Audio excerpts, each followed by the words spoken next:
What would you do if one night you heard your own voice outside your house, begging to be let in even though you were completely alone inside?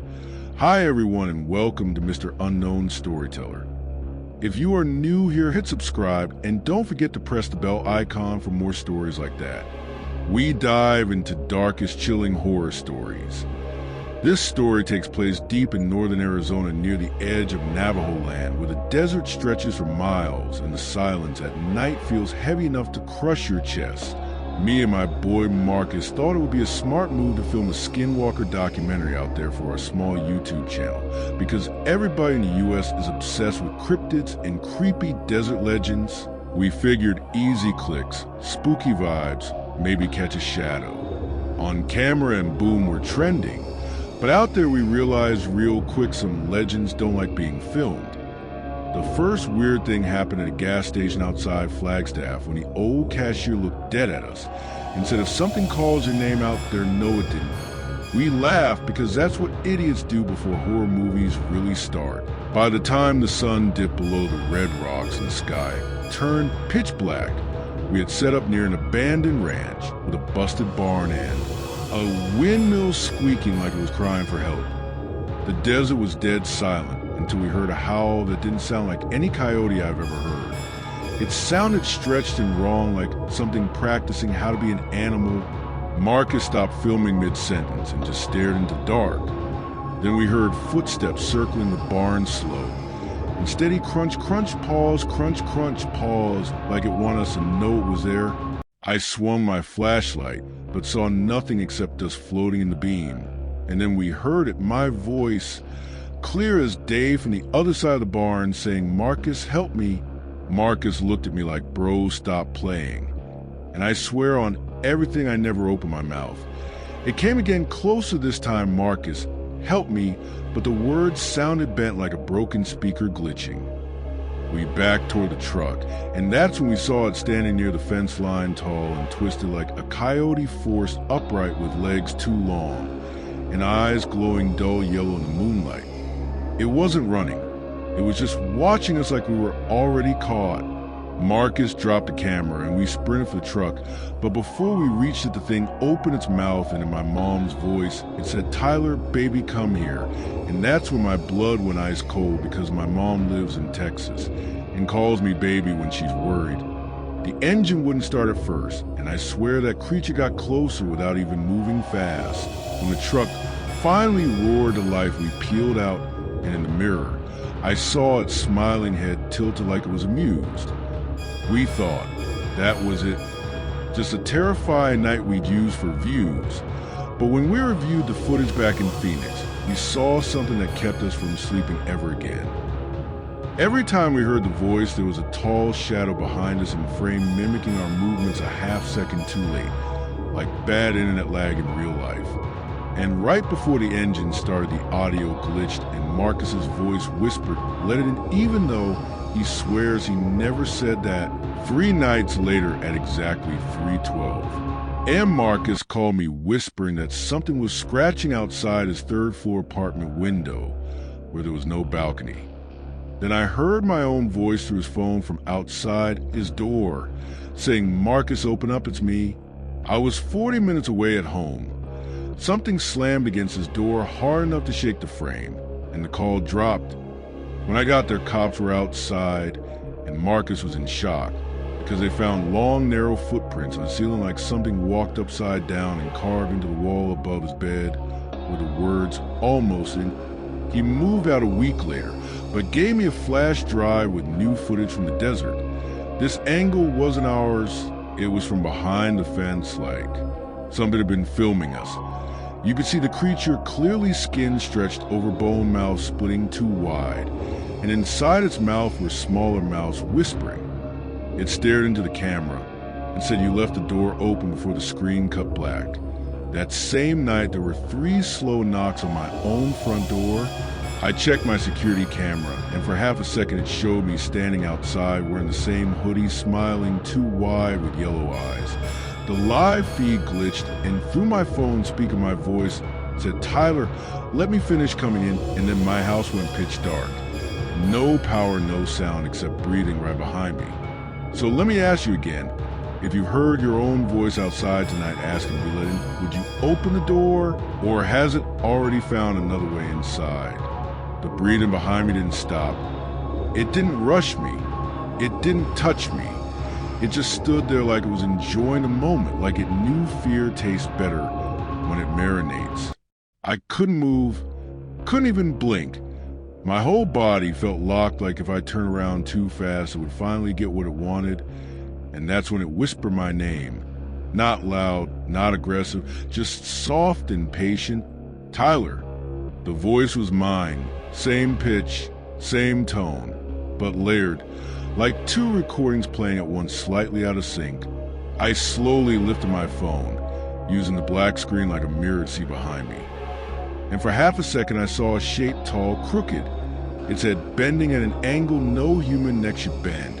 Then the screen glitched and went dead. Complete darkness swallowed the room. I bolted. I don't even remember deciding to run. My body just chose survival. I slammed into my bedroom and locked the door, even though I knew locks didn't matter. The hallway outside creaked, slow footsteps dragging across hardwood. Step, drag, like something still figuring out how legs work. Then it started knocking. 3 slow knocks, pause, 3 more. Exactly like my front door earlier, was learning patterns, copying behavior, testing entry points. Tyler, it's okay, said from the other side. You already let me in. My stomach dropped because I never opened the door. But what if I didn't have to? What if coming back from Arizona was enough? I grabbed my laptop and opened the desert footage again. I don't know why. Maybe I was hoping for answers. Maybe I was looking for proof I wasn't sane, and that's when I saw something new. In the original clip, when we first heard my voice at the barn, there was a split-second frame we never noticed. Behind the creature, further back in the darkness, there were multiple shapes, tall silhouettes watching, not moving, just observing. We weren't being hunted by one thing. We were being studied.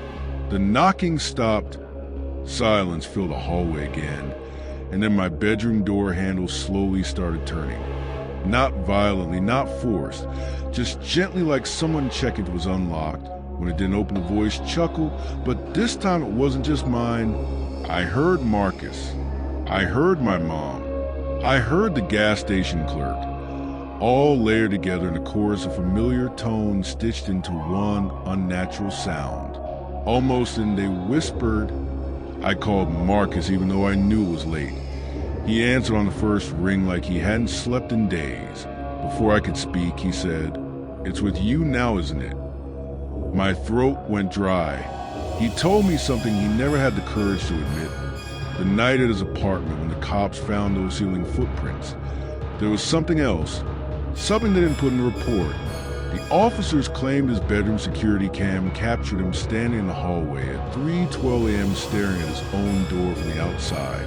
But Marcus was inside the room the entire time. They assumed it was a glitch, corrupted footage. But the thing outside wasn't glitching. It was replacing. While we were on the phone, my closet door creaked open behind me. I swear I locked that too. And from inside the closet, I heard breathing, slow and wet, like lungs filling for first time. Marcus started panicking on the other and telling me not to look, not to acknowledge it, because attention feeds it, recognition strengthens it. And then I heard Marcus's voice, not through the phone, but from inside my closet. Tyler, don't listen to him. The real Marcus on the phone went silent. For a split second, I didn't know which one was real. That's when I understood the real horror. It doesn't just copy voices. It copies doubt. It creates confusion so thick you start questioning your own senses, your own memory, your own reality. The bedroom door suddenly burst open without making a sound. It just went from closed to wide open like frames skipping a broken video. Standing in the hallway with me. Exact copy, same hoodie, same scar, but the smile stretched too wide, cut into the cheeks, and the eyes glowing faint yellow in the dark. It tilted its head the same way the desert creature did. mimicking that posture perfectly. Why are you scared yourself? It asked calmly. Behind it in the hallway, I saw a movement. More silhouettes forming, taller, thinner, like shadows peeling off the walls. They weren't rushing, they weren't attacking, they were waiting, because something clicked in my head that made my blood run cold. It doesn't force entry, it waits for permission. Every time we reacted in fear, every time we spoke back, every time we watched the footage again, we were engaging, opening psychological doors, inviting it deeper. The copy of me stepped closer, but its feet never made contact with the floor, like it hovered a fraction of an inch above it, glitching slightly. Say it, it whispered, say you want answers. And that's when I realized the trap. Curiosity is consent. If I asked what was, if I demanded it leave, if I acknowledged it as real, I'd be giving it exactly what it needed. Full access. So I did the only thing I could think of. I closed my eyes, dropped the phone, and stayed completely silent. No words, no reaction, no fear response, nothing. The room grew unbearably cold, frost creeping along the edges of my desk. The breathing multiplied, dozens of lungs filling the darkness, waiting for me to break. Minutes felt like hours. Then slowly, the cold faded. The hallway went quiet. The silhouettes dissolved back into shadow. When I finally opened my eyes, the copy of me was gone. But on my bedroom wall, carved deep into the paint, were the words, "Next time answer." Marcus moved states again after that. Changed his number, disappeared off social media. He refuses to even say the word Skinwalker now. And me, I still hear knocking some nights. Always 3 times. Pause. 3 times. Sometimes I catch my reflection smiling a second too late in mirrors. Sometimes my phone glitches at exactly 3:12 a.m. And last week, my security cam caught someone standing outside my house again. It wasn't me this time. It was you, staring straight into the camera, smiling too wide. So let me leave you with this. If tonight you hear a knock and it sounds like someone you trust, someone you love, someone who knows exactly how to make you feel safe, don't answer it, because it's not trying to break in. It's trying to finish coming in.